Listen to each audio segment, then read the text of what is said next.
रामकृष्ण हरी. तर तुकोबारायांचा आपण पुढील अभंग पाहूया.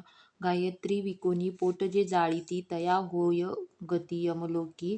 कन्येचा जे नर करीती विकरा ते जाती अघोरा नरक पाता. कन्येचा जे नर करीती विकरा ते जाती अघोरा नरक पाता.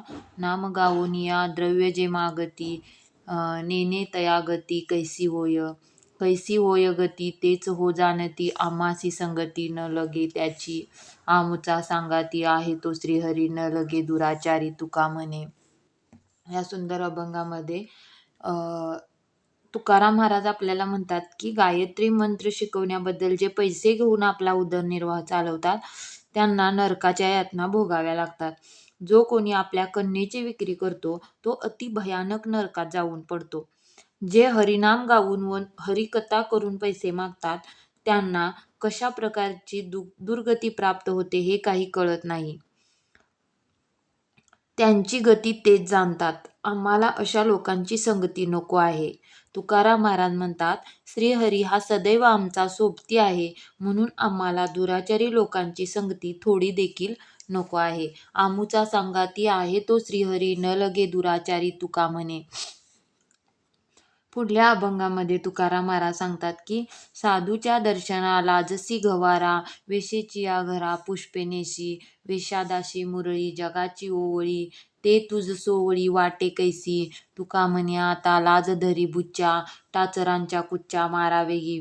या अभंगामध्ये सांगतात की अज्ञानी मानवा, साधूच्या दर्शनाला जाण्यास तू लाजतोस, परंतु वारांगणेच्या घरी ताटमानेने फुले घेऊन जातोस. वारांगणा सर्व जगात ओवळ्या असतात तरी तुला त्या सोवळ्या कशा वाटतात. तुकाराम महाराज म्हणतात, हे वाईट माणसा, तुला याची लाज कशी बरी वाटत नाही.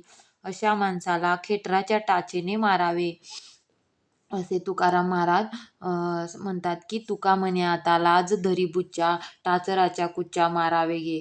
पुढल्या अभंगामध्ये सांगतात की राऊळासी जाता त्रासमानी मोठा बैसतो चोहाटा आदरेशी. न करी स्नान संध्या न म्हणे राम राम गुरुगुडीचे प्रेम अहर्निशी. देव ब्राह्मणासी जाईना शरण दासीचे चरण वंदी भावे. सुगंध चंदन सांडून माशी बैसे दुर्गंधीशी अत्यांदरे. तुका म्हणे अरे एक भाग्यहीना का रे राम राणा विसरसी. तुका म्हणे अरे ऐक्य भाग्यहीना का रे राम राणा विसरसी. ते म्हणतात की हे भाग्यहीन माणसा, तू माझे थोडे ऐक. शूद्र विषयाच्या नादी लागून रामराजाला का विसरतोस. तुका म्हणे अरे ऐक भाग्यहीना का रे राम राणा विसरसी. की रामरायाला का विसरतोस असे सामान्य माणसाला तुकाराम महाराज या आपल्या अभंगातून प्रश्न विचारतात. सामान्य माणसाला देवळात जायचे म्हटले तरी मोठा त्रास वाटतो, परंतु चव्हाट्यावर बसून लोकांची निंदा करण्याची त्याला आवड असते. कधी वेळेवर स्नान करत नाही, संध्या करत नाही, रामनामाचा जप करत नाही, रात्रंदिवस आवडीने गुडगुडी ओढीत बसतो. देव साधू संत ब्रह्मज्ञानी यांना कधी वंदन करत नाही, परंतु दासीच्या पायाला वंदन करत असतो. माशी सुगंधी चंदनावर बसत नाही, परंतु दुर्गंधी पदार्थावर आवडीने बसते. म्हणून तुकाराम महाराज म्हणतात की हे भाग्यहीन माणसा, शूद्र विषयाच्या नादी लागून रामराजाला का विसरतोस. दुर्बुद्धी ते म्हणा कदा नुपजो नारायणा आता मज ऐसे करी तुझे पाय चित्ती धरी. दुर्बुद्धी दे म्हणा कदा नुपजो नारायणा आता मज ऐसे करी तुझे पाय चित्ती धरी. उपजला भाव तुझे कृपे सिद्धी जाओ. तुका म्हणे आता लाभ नाही या परता. हे नारायणा, माझ्या मनात कधीही दुष्ट बुद्धी उत्पन्न होऊ देऊ नकोस.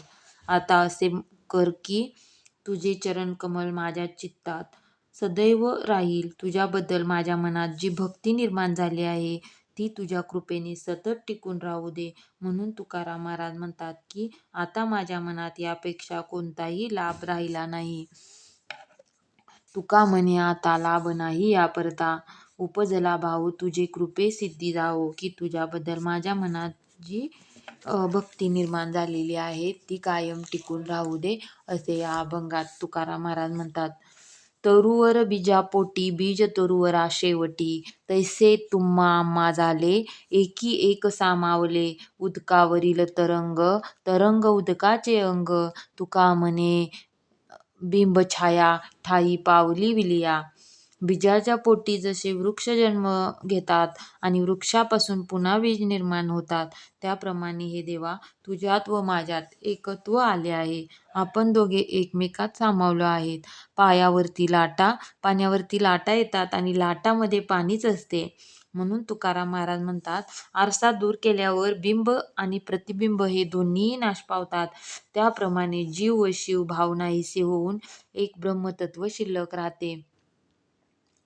तुका म्हणे बिंबछाया ठायी पावली विलिया. साखरेची गोणी बैलाची या पाटी, तयासी शेवटी करबाडे, मालाचे पै पेटे वाहताती उंटे, तया लागी काटे भक्षावया. वावुगा हा धंदा आशा वाढविती, बांधोनिया देती यमा हाती, ज्याशी असे लाभ तोची जाणे गोडी, एरती बापुडी सेनली वाया. तुका म्हणे शहाणा होई रे गवारा, 84चा फेरा फिरो नको. तुका म्हणे शहाणा होई रे गवारा, 84चा फेरा फिरो नको. या अभंगामध्ये तुकाराम महाराज म्हणतात की अरे अज्ञानी माणसा, 84 लक्ष योनी का बरे फिरत राहतो? शहाणा हो आणि भगवंताची भक्ती करून जीवनाचे सार्थक करून घे. बैलगाडी ओढत असतो, गाडीत साखरेची पोती ठेवलेली असतात, पण बैलाला साखर खावयास मिळत नाही, त्याला कडबा खावा लागतो. अशा पद्धतीनं जादा किमती मालाचे पेटारे उंट वाहतात, पण उंटांना ते मिळत नाहीत, त्यांना काटेरी झुडपे खाऊ लागतात. तसेच माणसाचे प्रपंचामध्ये आहे की प्रपंचातील गोष्टीची आशा वाढवून कष्ट करतो, परंतु शेवटी त्याचे स्त्री पुत्र त्याला बांधून यमाच्या हाती देतात. माणूस प्रपंचासाठी धन मिळवतो, आयुष्यभर कष्ट करतो, परंतु ते धन शेवटी दुसऱ्याच्या उपयोगी पडते. म्हणून महाराज आपल्याला सांगतात की तुका म्हणे शहाणा होई रे गवारा, 84चा फेरा फिरू नको. चिरगुटे घालोनी वाढविले पोट, गरवार बोबाट जनामध्ये, लटकेची डोहाळे दाखवी प्रकार, दूधस्तनी पोर पोटी नाही. तुका म्हणे अंती वांज तेची खरी, फजिती दुसरी जनामध्ये. तुका म्हणे अंती वांज तेची खरी, फजिती दुसरी जनामध्ये.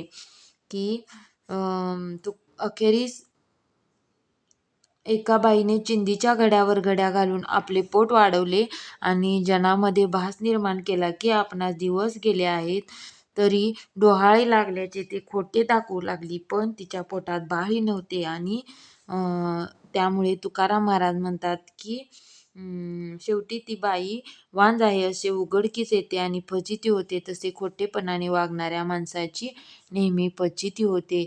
फजिती दुसरी जनामध्ये, असे तुकाराम महाराज म्हणतात. माझी सर्व चिंता आहे विठोबासी, मी त्याच्या पायाशी न विसंबे. विसरेना रूप क्षण एक चित्ती, जीवलग मूर्ती सावळीते. विसरता हरी क्षण एक घडी, अंतरेल जोडी लक्ष लाभ. तुका म्हणे माझ्या विठोबाचे पाय संजीवनी आहे हृदया माझी. तुका म्हणे माझ्या विठोबाचे पाय संजीवनी आहे हृदया माझी. की माझ्या विठुरायाचे चरण कमल ही अमृतरूपी संजीवनी आहे आणि ती माझ्या हृदयामध्ये सर्व काळ मी भरून ठेवलेली आहे, असे तुकाराम महाराज म्हणतात. की माझ्या जीवनाची सर्व चिंता आता विठोबाला अर्पण केलेली आहे आणि त्यामुळे मी त्यांच्या चरण कमलांना कधीही विसरणार नाही. एक क्षणभर देखील त्यांचे रूप मी विसरत नाही. माझ्या जीवाला आवडणारी अशी ही सावळी मूर्ती आहे. क्षणभर देखील मला हरीचे विस्मरण झाले तर जीवनातल्या सर्वश्रेष्ठ मोठ्या लाभाला अंतरेल असे मला वाटते. म्हणून तुकाराम महाराज म्हणतात, तुका म्हणे माझ्या विठोबाचे पाय संजीवनी आहे हृदया माझी, असे महाराज आपल्याला या सुंदर अशा अभंगातून सांगतात. थँक्यू.